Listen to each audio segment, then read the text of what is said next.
How you going, guys? Got a day off, so I'll make another video. Nothing to do with action figures at the moment, probably not for a little while.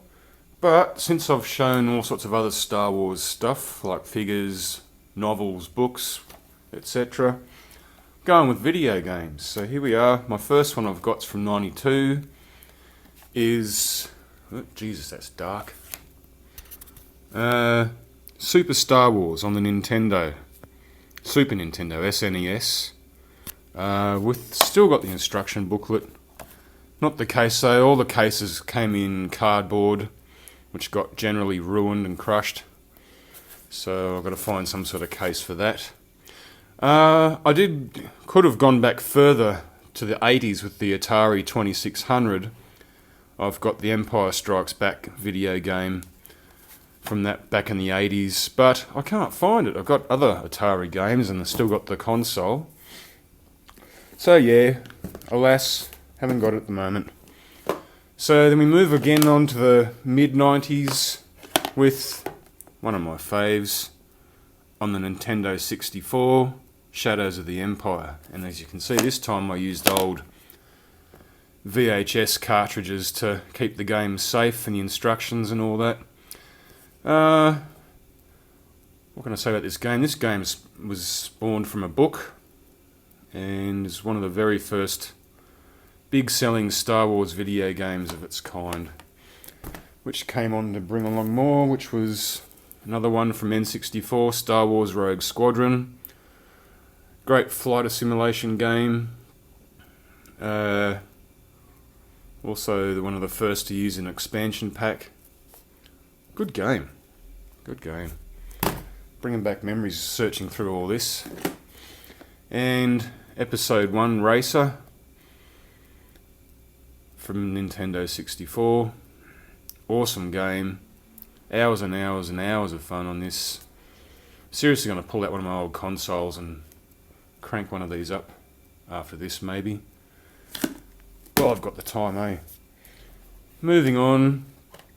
With the N64, the original PlayStation came out. One of the first games to come out was based on some of the PC games, which was Rebel Assault 2, which was, I believe, it was about a 3-disc set, I think. Yeah, no, 2-disc set. Needed heaps of room for your memory card to play it. Pretty cool sort of movie type graphics. Would have been a point and click on the PC, but yep, just the PS1 controller. Another very good game. I've also got one of those TIE fighters. See the TIE Defenders? I got one of those. If you go back in my videos, in my Micro Machines, you'll see that I've got it. The Phantom Menace. When I bought this, it cost me $80, $80 to $90 it was. Yep, I just wanted it. Very hard game. Very hard game. I had to use cheats to finish it. There's no way I would have finished it. It's pretty good though. For PS1 graphics, it wasn't too bad. This one I got. Jedi Power Battles. This game drove me nuts. Lots and lots of rage quits in this. Never had any sort of cheats to it, so I couldn't get through it all the way, so I'll just let it go. It's an alright game. Mainly all third person at the moment, all these games, except for Shadows of the Empire. One of my faves on the PS1, which is little well known, I think. I don't know if you guys in the States or UK or wherever have this, or Europe. Star Wars Demolition, which was basically, just set on a playing field and around the Star Wars universes, either on a stat bike, Boba Fett on his own, a Rancor monster, a land speeder, and you just went around and just did your darndest to kill each other. I think it was a 2-player game, 1 or 2 player games, up against about 6 characters. Good game, fun and games for all. And of course, moving along to the universe where between 2001 in 2008, I believe I was spoilt for choice because I had both Xbox and PlayStation 2. So this was the first Xbox game that came out regarding Star Wars, Obi-Wan. It was alright, I had fun with it. We were getting into next-gen graphics then. Not completely, wasn't 100% photorealistic, still really isn't to this day. It's a fun game. Next up, and there's two of them here, Jedi Outcast, Jedi Knight 2. These were based on PC games. And Jedi Knight Academy. Fantastic games, awesome video games, loved them. Great storylines too. And of course, the great, fantastic Star Wars Knight of the Old Republic, which I've got a few figures of. If you go back to my concept video. So yeah, Knights of the Old Republic. Hours and hours and hours of fun on that. Knights of the Old Republic 2, the Sith Lords.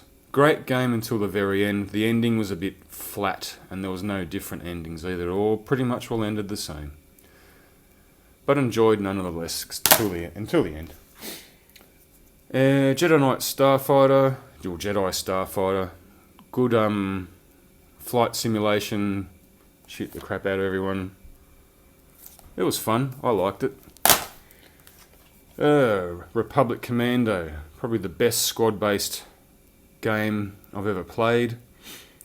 Also got all the action figures to those guys. Awesome game, awesome, loved it. And then we get to Episode 3, Revenge of the Sith. That was a third-person run around and throw your lightsaber at people. Based on the movie. I actually played this and finished it before going out and getting... This was released in Australia before the movie was released, which sort of upset me some because I've sort of figured out how the ending of the movie went and sort of saw lots of key bits to it. So, still, I went to the opening of Revenge of the Sith. It was fun. And then you've got the original... Oh shit, yep, there we go. Battlefront, much loved by everyone. Battlefront 2. Still had hours of fun with those games. Star Wars, the original trilogy on Xbox. Moving on to PlayStation 2, Star Wars the video game, Lego series. They were cool. They were fun. Me and my housemate back then, we spent hours on that. Absolute hours. Oh, what's that doing? Anyone know what this game's called in the States? Project Zero. It's one of the most scariest games ever. It's a Japanese-based little girl running around with a camera, clicking on ghosts and stuff, capturing them. Very, very frightening. But anyway, I don't know that got there. Okay, Star Wars Racer Revenge. Basically the same as the N64. Bit better graphics. Some people didn't like it, saying it's just the same. Yeah, it was, but you got onto other planets like Gamoria and all that sort of stuff. So you had different tracks to go on. And not as many pickups, but still a good game altogether. Star Wars The Clone Wars, not very much known about this. This was based on the Episode 2 Clone Wars, not the cartoon Clone Wars. Not too bad. It's okay. I enjoyed it. Some people didn't though. And another Star Wars Starfighter, sort of basically similar as Jedi Starfighter, just different characters, no Jedi, just more like mercenaries and stuff. Good game nonetheless. And my favourite PS2, Star Wars Bounty Hunter, based on Jango Fett. Now, Jango Fett said one line in Episode 2. What did he say? He said, I was recruited by a man called Tyrannus on one of the moons of Bogdan. That's what he said, and it spawned an 8 to 10 hour video game of how he managed to be under Darth Tyrannus' services. It's very, very cool. Very cool indeed. I got through that 100%. Took me a while, but I did it. Also, this is an odd looking thing I picked up at Toys R Us years ago. Stick in a couple of AA batteries, plug it into your AV port, and bingo. Some 16-bit Star Wars Lunacy. Yeah, it's alright. $15. Got a couple of games, sword deflection games, sort of whatnot.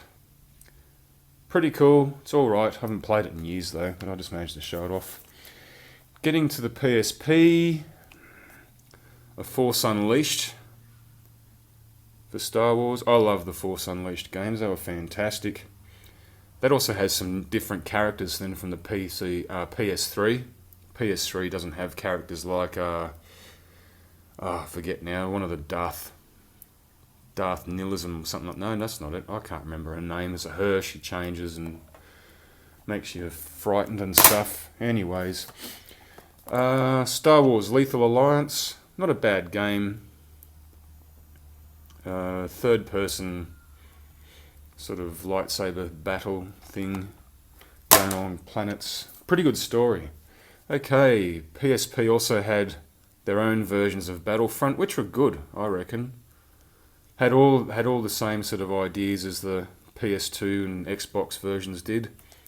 There was one, Battlefront Renegade Squadron, which was good as an actual story to that, and Battlefront 2, which had a different sort of conquest type game, which was pretty hard. It was more strategy than conquest.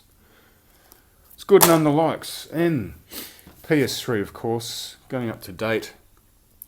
That's The Force Unleashed. And I got the Ultimate Sith Edition with 4 extra levels. You could play 4 levels with this bad guy on Tatooine, Hoth, Dagobah and Coruscant, I believe. Is all of them? There's about 4 of them. Yeah, it's pretty tough. It does have all the original stuff as well. I liked this game. This was fantastic.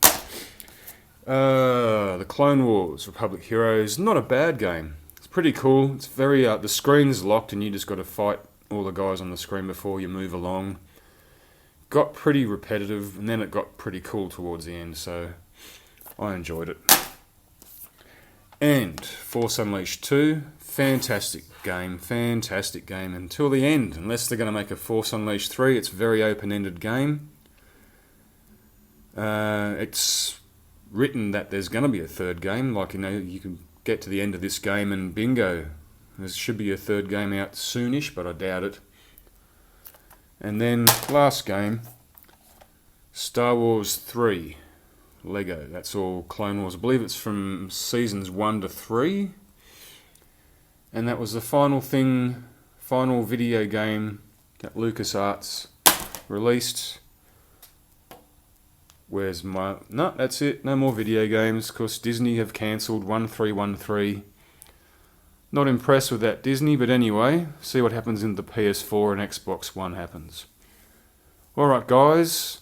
I did have 2 other games, but I sold them, which was on PS1, which was, one of them was Dark Forces, which was good, and the other one was Masters of Teräs Käsi, which was absolute shit.